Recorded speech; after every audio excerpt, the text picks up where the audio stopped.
welcome to Swift 1060. Today we're talking about access control in Swift, how to control which parts of your code can access properties.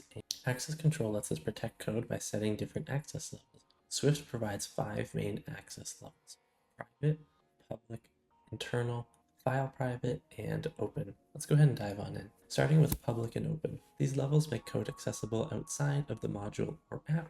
Public allows use, while open allows both use and subclassing outside. Internal is the default level. It lets code be used anywhere within the same module, but not from outside.